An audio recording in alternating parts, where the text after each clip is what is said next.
Welcome to Exodus Brothers, where we explore the stories of people who've re-examined their relationship with faith, belief, and meaning.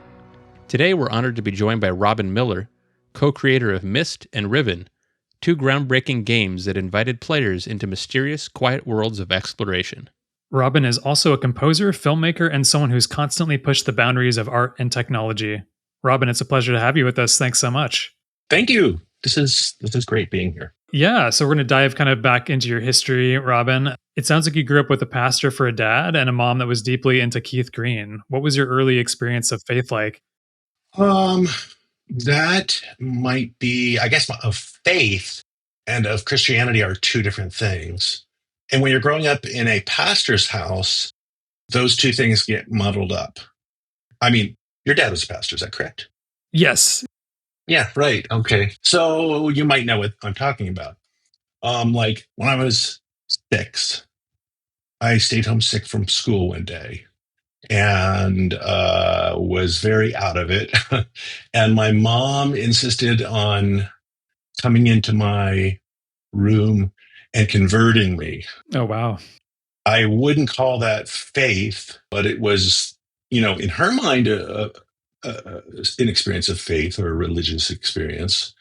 In my mind, it was just a very confusing sort of, a lot of hellfire and brimstone. She wanted me to be with her in heaven. I had to read John 3:16 with her. And, she showed me how, if I did this with her, I would be with her in heaven for eternity. If I didn't, I would burn for eternity, which, at 6, I did not want to do. That is like, if I can remember back, that is my first experience with religion or Christianity. That's a good distinction to make between faith and Christianity. And what was your reaction, I guess, to that when she came in? What was, as a kid, how did you react to that? Well, because I was sick, I was just very confused, but I was also happy that I was going to go to heaven for eternity and be with her. I didn't really care about, the eternity part I didn't grasp. What I grasped was, oh, good, I don't want to be away from mom. That would be horrible. A spiritual dependency, sort of, right? Yeah, well, and just, how a child doesn't want to be away from their parent, I couldn't imagine like, oh, I don't want to be away from my mom. And that's how she was kind of posing this dilemma to me was, you don't want to be away from me, do you? I don't think she intentionally was posing that horror to me. She was, because she has her whole life used hell as a conversion tactic. And she loves to convert people or try to. That also became this conversion tactic for me at that young age was, you don't want to be away from me for all of eternity. And that approach is really fear-based. You're not choosing it out of love or something you genuinely want to do. Oh, totally. It's, I'm doing this because if I don't, I'm separated not only from God, but from my family and loved ones. Absolutely. Yeah. It was totally fear-based. Yeah. So, and it worked. I was like, such a relief at that point. Oh, yeah. And bear in mind, by that point also, I knew kind of about the rapture a little bit. I didn't really understand. And I really wanted to escape that as well. So I kind of felt like, okay, maybe I can escape that if I buy into this whole thing. Because that was something talked about a lot at church. It was really popular, I think, at that point in time. There was this whole thing in the 70s, the whole rapture movement. Jesus is coming back. It's a lot of songs about the rapture. So speaking of the rapture and the end times, it sounds like you also grew up in East Texas, which is where Last Days Ministries was based out of and a cult that our parents were involved with. Yeah. Mm-hmm. Did you ever get their pamphlets or feel their influence when you were living there? Yeah, I grew up actually all over the place. So at that point in time when this happened to me, I was in Albuquerque, New Mexico. And then we moved later to Hawaii. And, there was a lot of jumping around. We did, at one point, we were in Texas, Henderson, Texas, and the Last Days Ministries later, or at some point, I don't know when, moved their operation just like 30 miles away from where we lived. And my mom signed up for those pamphlets. So we got them regularly. Yeah. I think our dad was making those at the time. So that's a small world connection. Yeah, really odd. And what a coincidence. And my mom was a Keith Green fanatic and just played Keith Green music all the time. And, it wasn't bad music by any standard. It was, I think he was a really good songwriter. But, the music doesn't get tiring when you listen to it. When you listen to it a lot, like I did growing up. But yeah, I went to a couple of concerts of his growing up, just because we were so close. Yeah, not surprisingly, we also listened to Keith Green in our household. And I have some memories as a kid of dancing around the house listening to the music. That's great. Yeah, it's so interesting because we were from Philadelphia before we moved to East Texas. And Philly is when we first were introduced to his music. And my mom was just like, oh my goodness, this is like, he's the new Elton John, is what she would say. Except she didn't like Elton John. But because he was Christian, she would make all these statements comparing Elton John to Keith Green. And she just loved the music and been playing it all the time. And then we moved to Texas, and it was just like, she called it a miracle. It's a miracle. He's moving here. He's moving here. It's a miracle. And my mom calls everything a miracle. Everything's a miracle in her book. So, can you paint a picture just like with this time period for people? You were talking about the Rapture was a big hot thing. Was this like the 70s, or when was this? That's earlier. I would have to step back in time a little bit because we moved to Albuquerque when I was 5 years old. And from when I was 5 to when I was 9, there was this real emphasis on the rapture. So much so that when I was like, I don't know, when I would say 7 to 9, I was really scared of the rapture. And when I would find myself like walking home from school, turning a corner, not seeing anyone on the street, and thinking, oh my God, it's happened. And they've left me behind. God has left me behind, or Jesus, or whatever. I never really understood how the rapture would work. I don't know if anybody does. Yeah, I don't think anyone does. Right. It's just this big mystery, but I just knew like, oh, is this it? And I would go tearing home to see if mom was in the house, because she was a stay-at-home mom. So then I'd open the door, and she was there, which, much to my relief. But that was a real common thing for me, which was like, I never really considered that to be like, it was just normal. It was a normal thing that happened a lot. It's bizarre that can, that kind of like theology can create such a fear in children. I even I remember later in junior high writing a whole story about, these people who were left behind on earth. It wasn't specifically rapture, but it was just that, I think, leftover fears from that. My dad gave sermons about the New Jerusalem, and he built models of the New Jerusalem. He loved building models anyway, but he built models of the New Jerusalem and what it was going to look like. And he loved to build drawings of it. And he kind of had this whole pyramid structure. I remember, because that was actually very interesting to me as a kid in church, looking at his model, plexiglass model of the New Jerusalem with this winding gold street moving down through it. And I was like, sitting there thinking, wow, this is where we're going. We're going to go to this plexiglass pyramid. I had, no real understanding about what any of this meant. And it took me until my adulthood to realize, and this is my belief, that all of Revelation was kind of just the garblings of someone who was out of their mind. I don't think it, like I said, that's my opinion. What was your relationship to like your dad's sermons and being in church, listening to him at that age? Yeah, my dad is actually a really good teacher. So he keeps people's focus. And so even kids would stay on board with what he was talking about. And he always did with me. I always liked his sermons. Do you remember when you first started to question that environment that you grew up in, that you were told this is the way it is and you just had to accept it? Do you remember how that occurred, or how your family responded when you started to doubt or kind of step away from those teachings? Yeah, I do. No, okay. So here's the thing. That would have been in high school. We always, around our dinner table, were allowed to just talk and question anything. We just had that kind of relationships. And my dad was encouraged that. And I know for me, I'll just talk for me specifically in high schools when I really started questioning a lot of things. And my dad he didn't just accept it or, allow it. He actually encouraged it, which I think is abnormal for a pastor. Yes. And I think what he was trying to do was say, come on, yeah, let's hear everything you have to say. And every question you have, I want to react to that.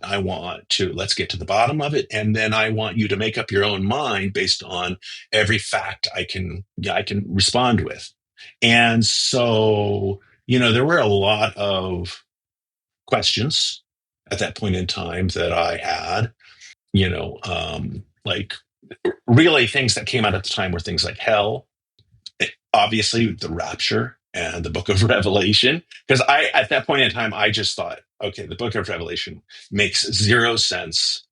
There's no way it's true. And I want to know the whole idea of the inerrancy of the scripture. To me, I was just seeing, conflict, all of these, no way, this part of the scripture doesn't match with this part of the scripture. Here my dad and my parents were saying everything in the Bible is true. And I was asking and saying my opinion, which is, well, if that is the case, well, what about this part that says one thing and then this part that says another thing? And they were very open. Well, not my mom. My mom was not as open. I'll just say that. But my dad was very open to those types of questions. And a good example is something like the Trinity, where, one part of the Bible might say, okay, there's the Trinity. Another part might say there's many spirits of God.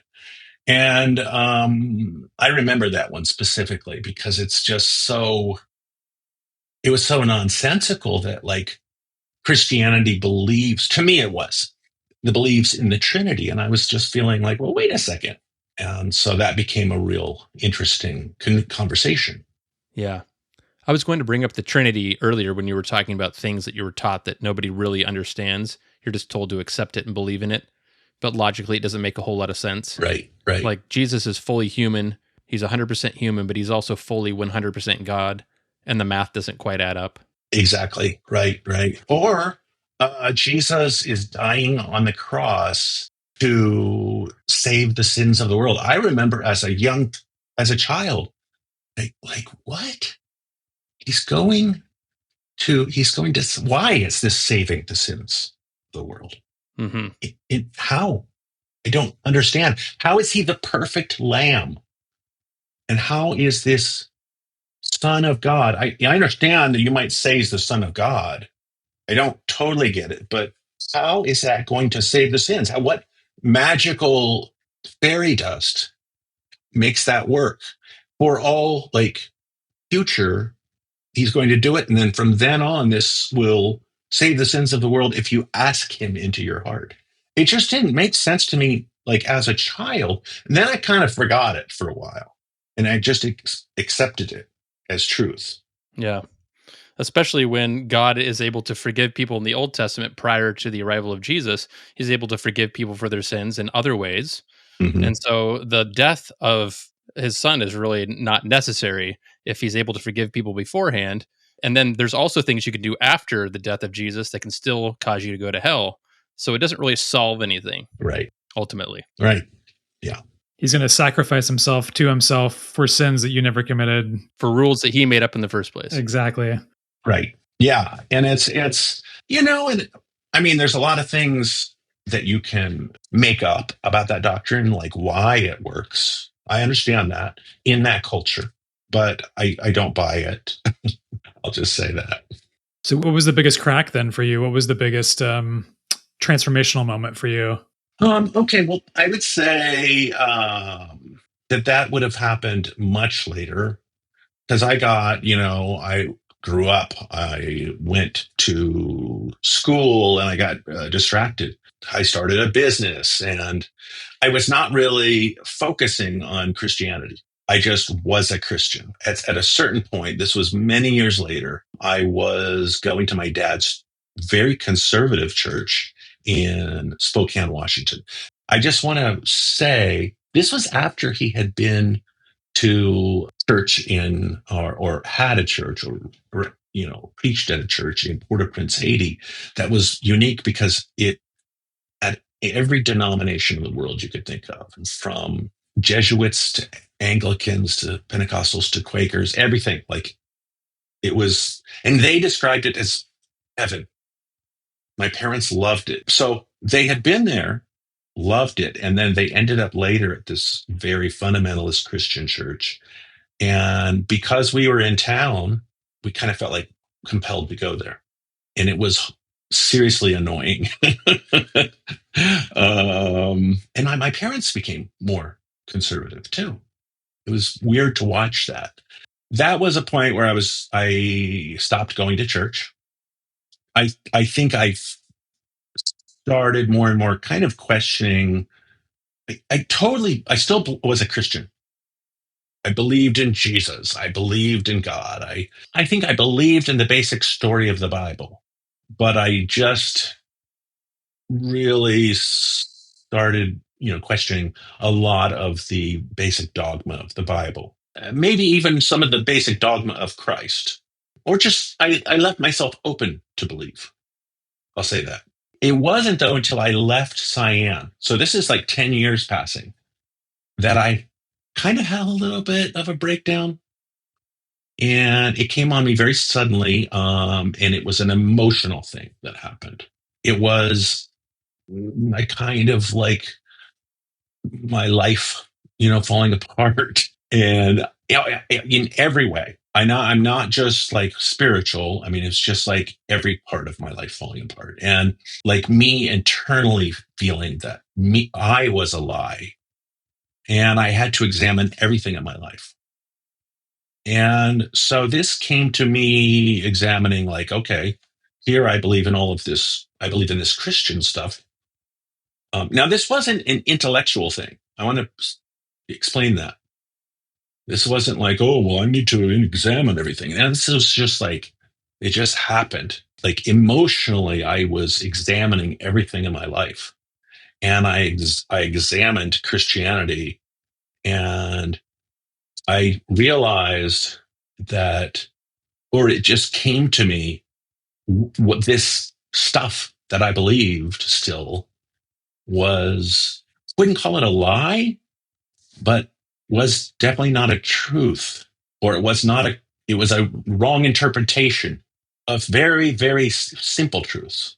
Like, for example, Christ was not here to save the sins of the world, that sort of thing.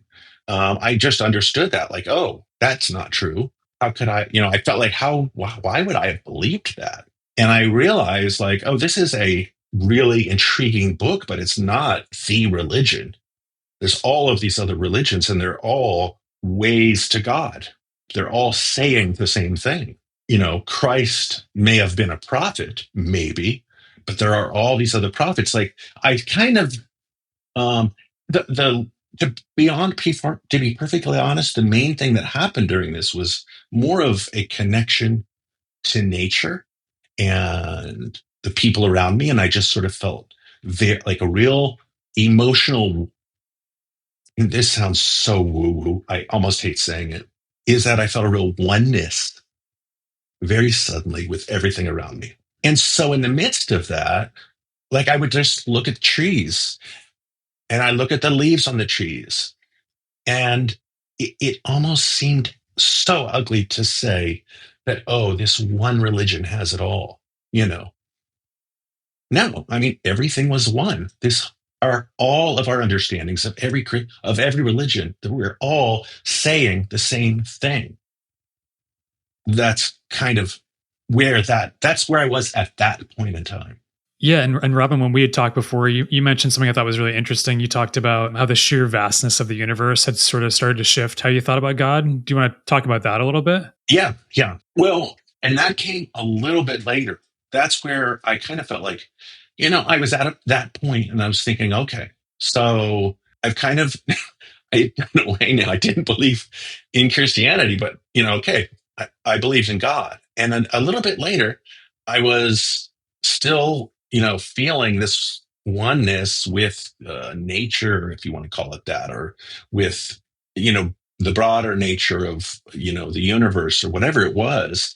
And I then really started to think about, like, oh well, if there was, say, whatever you want to call it, a god, and the god was creating all of this, well, what would that be? What would that entity really be? I mean, I knew it wasn't going to be like some guy in a white throne sitting up there creating something. That just was ludicrous to me. It really became apparent to me at some point that it was something, a force, like a wild force. That was the only thing that was beautiful. It wasn't an intellectual force. It was a force as beautiful as the all. When I was feeling that everything was connected and one, that was that was beautiful. To think of just one person or one mind, that was so little. And then I was like, no, it's got to be everything.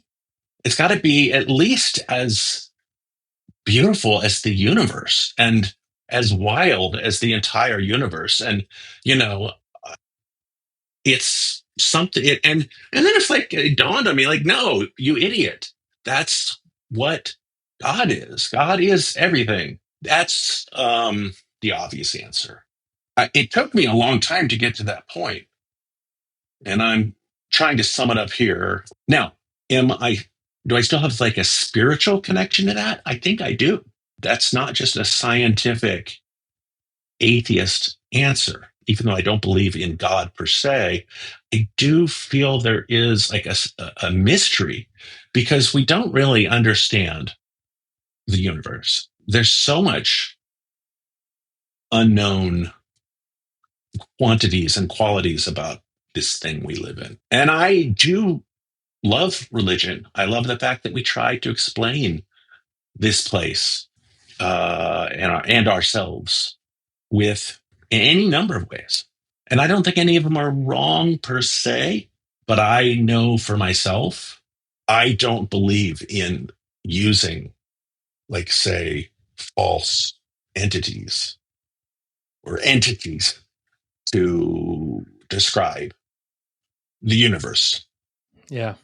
And putting omni properties on God, like saying that God is all knowing, all loving, and all powerful, but then we have this issue of, unnecessary suffering in the world. That seems to be a paradox. And that seems to be where there's a lot of unanswered questions. If this God does exist, that's all loving, all knowing, and all powerful, why do we see so much unnecessary suffering in the world? Whereas if it's just a force and it's just this other thing, that seems to make a little bit more sense. Right. I mean, there's always ways to, if God is all powerful and all knowing, there's always ways to get around that for Christians. They can, even if they want to say, oh, well, God wants to leave free will up to humans to solve their own problems. I understand that, and that's fine. I don't think it's true. It's a little cruel, but it doesn't ring to me. I just can't see that God is. I mean, God is infinite. If we really believe God is infinite, what does that mean? And a lot of people believe he's not. Believe God is sitting on a throne, and you're going to go to heaven, and you're going to be there sitting by him someday. So, how about your upbringing, like your faith background and all that? How did that shape the kinds of stories you wanted to tell in Myst and Riven? Do you think those early beliefs influenced the themes of mystery, silence, choice in your work? Oh, definitely. I mean, there's so many, and I will call, them myths that are powerfully like there's so much like ethics and more morals and these big tales. And I would say that's one of the strongest reasons we wanted to do Mist is to give people create a large myth and then give people or users, players, the ability to choose kind of right from wrong or an ambiguous answer, whatever it is. But we wanted to, allow them to be a player in this ethical tale. I often say that I'm sorry, like even my children haven't gotten the same background because I was steeped in it, and I wasn't just steeped in the mythology of it. I was steeped in the truth of it. I thought all those stories were true, and when you think they're truth, it's like imagine growing up thinking Greek mythology was true and those stories were true, and having that affect you and impact you, and then you grow up and you're just like, okay, well they're not. Well, the most my children have grown up thinking is that Santa Claus is true, which is that's a lot. But but the both of you and myself, we've all grown up thinking that a whole, just load of crazy stories are true, and a lot of them that will impact us directly in the future. Yeah, that's really impacted, say, my idea of fiction and the other worlds. And yeah, don't you think the same is true for yourselves? Yeah, definitely. Believing that these biblical stories were literal, the earth being created only around 6,000 years ago, and yet there's so much overlap with other stories and mythologies from surrounding cultures, and we're supposed to believe that all of those are false, but the ones in the Bible are special and true. Right. Yeah, very interesting. It's very fascinating how, also how we grew up, knowing that our religion was correct and all other religions were incorrect, which is, not true about every religion. It's not just like exclusive, but that was something that we were, told that you had to believe. Yeah. What I tell people is that the same reason that they don't believe in Islam and the Quran or Hinduism is the same reason that I'm not convinced that Christianity is true. Hmm. For me, I see them as all the same. Yeah. I mean, I do think it's fine for people to be Christians as long as they don't impose it on other people. Yes. I was going to say, it seemed like Riven, especially that you leaned into it even more in Riven. Is that true? Exploring sort of belief systems that are used to control people? We did. Now, I will say we did not do there was no Christian, biblical, anything. It was just like, let's just make as realistic as we can world. So none of that came from I don't think. I studied anthropology in school, cultural anthropology. So a lot of that also might have just come from, hey, let's make a realistic world. It's hard to say, I certainly wasn't trying to display anything but a realistic culture. And I know, my co-creators weren't either. That was our motive. There was no agenda there, in other words. That makes sense. Yeah, there were groundbreaking games at the time. We all of us brothers played the games growing up. Our brother Marcus, especially, was the biggest gamer in our family. Yeah, it was kind of sold a lot of copies. We were surprised. Yeah. So, what do you think about mystery or the unknown now compared to when you were religious? Well, I mean, when I was religious, kind of all questions are answered. You are inside a box, and it's a very convenient box because you have a question and boom, here it is. Here it is. Here's the answer. Here's the answer. Oh, that's nice. Then it's very scary to go outside that box because you have a question. what's the answer to that question? It's actually very wonderful and exhilarating to go outside the box because you you don't know where anything is. It's like traveling to another country and not having a map on the roads, but that's exactly what it was like for me. I remember the moment when I kind of stepped outside the box and I felt exactly like the world was there for me. Yeah. Did you feel like you found peace of mind at that point? No, no, I found discomfort, but I kind of loved it. Like I was like exuberant and I found freedom, which was exhilarating and scary. And, like, oh, I don't know the answers to all these things because I had been given the answers and they weren't the answers. They weren't true. And I now needed to find the answers for myself. The answers were back there in that box that I had been, living in. And now I was out here. And I actually remember giving that metaphor of a box. Like I was out here in this beyond that box, which is so tiny. And I realized I was in the world now. Yeah, having to navigate it by yourself, Right. and with all of the mystery and adventure ahead of you. Yeah. How did your relationships with your parents at that point, as you kind of walked away from it? How did that evolve, especially with your mom thinking that, believing you're going to go to hell, essentially? I don't remember when I told them.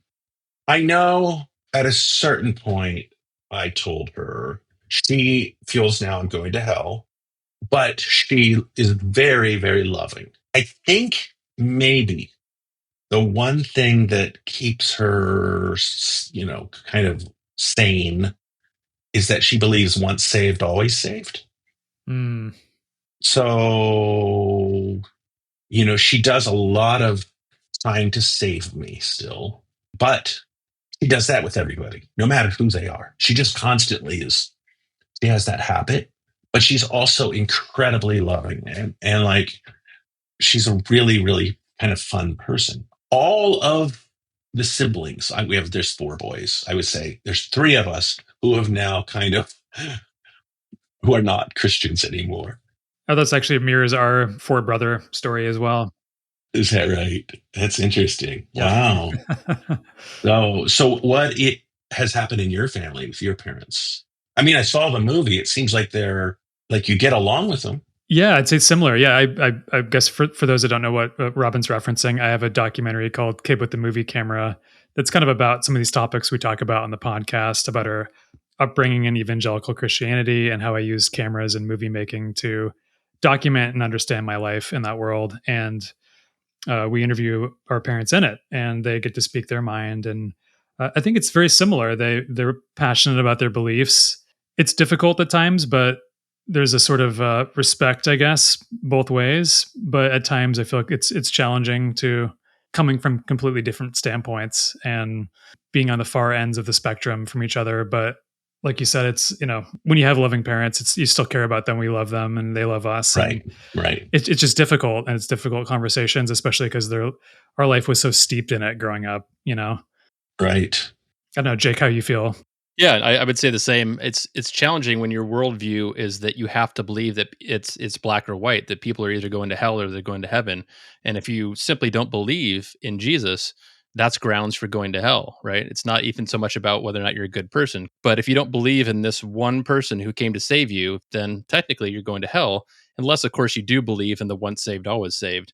But that worldview has to say that if you don't accept this, you're going to hell. And that's a really tough thing to grapple with mentally. If you're saying that I'm going to be in heaven and all my family members except for one of them, that's a difficult thing to come to grasp with and think about. And so, in my worldview, I don't believe that, but I can see how that would weigh on somebody potentially. Yeah, definitely. Right, right. How about your dad? I know we're digging into it all, but you talked about your mom's reaction, but what about your dad's? I can't remember if you said he was always a pastor or if he ended up quitting the church. No, he was always been for one little short stint he worked at this mission agency, but he's always been a pastor. Now you're asking me, what does he think of, like, say, my opinions? Yeah, just how he felt about you sort of, quote unquote, walking away from it all. He doesn't really talk about it. He doesn't like to talk about it. He is very non-confrontational. And I think he feels like the best way to confront things like that is to, you know, not directly confront and instead do things like when, and, pray over a meal and just say very loving things. So all he does is react in very loving manners. You know, he's a very, very sweet guy. My mom is much more direct. Yeah, it's better than the alternative. I mean, there's a lot of people in the community that grew up in these very similar Mm, backgrounds with evangelical Christianity, very fundamentalist, and then they leave, they walk away from that, and that creates these huge rifts where people get ostracized, cut off, no communication whatsoever. Right. And that would be very challenging. And that is very damaging to a lot of people because then they say, everything I believed in my entire life, I no longer believe in anymore. Who am I? Where do I fit in? Who's my community? And that could be a very isolating and lonely feeling, Right. especially when people just get to the point of deconstructing. So that's where these conversations are good, and there's community out there for people you can connect with that have very similar things that you can find new connections with. For people that are looking, that don't have that family anymore to support them, there's people out there that are willing to reach out and talk with you. So it could be a lonely, difficult process, but just know that you're not alone by any means. There's lots of people to connect with and talk to in that regard. Yeah, definitely. found family. Definitely. Yeah. Loved hearing your story and just all your background. It's interesting that I wouldn't have known that about you, unless these conversations had come up. So it's always fascinating to me. It's really interesting because, with all of the interviews I've given for Myst and Riven, nobody ever goes, of course, ever goes into my conversion or anti-conversion, I guess, whatever you call it, story. So, this is stuff I never get to talk about. In other words, this is a blast. I love talking about this. Weirdly enough, I really enjoy, like, religion. Enjoy hearing about religion of all kinds. I don't know. Growing up in a Christian household has made me interested in religion to this day, just because it's just such a part of culture. And so yeah, and it's been a part of my personal history. Yeah, and the psychology of it all is very interesting too. And you can understand how religion gives people hope and it gives them something to believe in and it offers them comfort, especially when your family members have passed on. It gives you something to like look forward to, a positive thing to focus on. And so you can see how it's there to help people cope as well. Yeah, And there's the psychological aspect of it that can be helpful in some regards. That's actually why I find it fascinating, I think, is the psychological aspect. I'm really drawn to why people think what they think. yes, And yes, I find it very interesting just in general. So I'm the same way. It's actually made me more interested in religions of all sorts. I went back at one point, read the Quran, I've read the Bible. I'm just interested to absorb it all and to learn about it. And yeah, I think gaining knowledge is the best thing you can do. Not just taking what you hear and assuming that's the truth or a fact, but actually seeking it yourself. exactly, right. Because there are so many Christians who believe wholeheartedly in their religion, and yet they haven't even read the Bible in its entirety. And you would think that if this were indeed the ultimate inspired word of God, the creator of the universe, that you would want to actually read it. Yeah. Exactly. Yes. So, my encouragement would be for Christians to go and actually read the book, see what it has to say, and you might actually learn something. Yeah, and there's also the other part of religion in general that I think is so fascinating is just what we were talking about earlier, which is the mythology of it or the story of it and how that becomes so, like, true for so many people. Like so many people, for example, who believe in Christianity and really believe this stuff is true. And I'm not saying that's either good or bad. I'm just saying that it's crazy fascinating to me. And it's with every religion. I mean, this is like going all back, back in time. Hmm. I don't know. There's something about that that's like from an academic perspective that's really amazing. And if you boil it down, the main reason that people believe in a religion is either because they were indoctrinated into it or personal experience. So, for example, if I accept someone's personal experience with Jesus as being valid, then I also have to accept someone's personal experience with one of the Hindu gods or something as equally valid.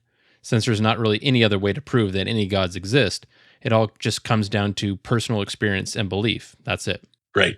Right.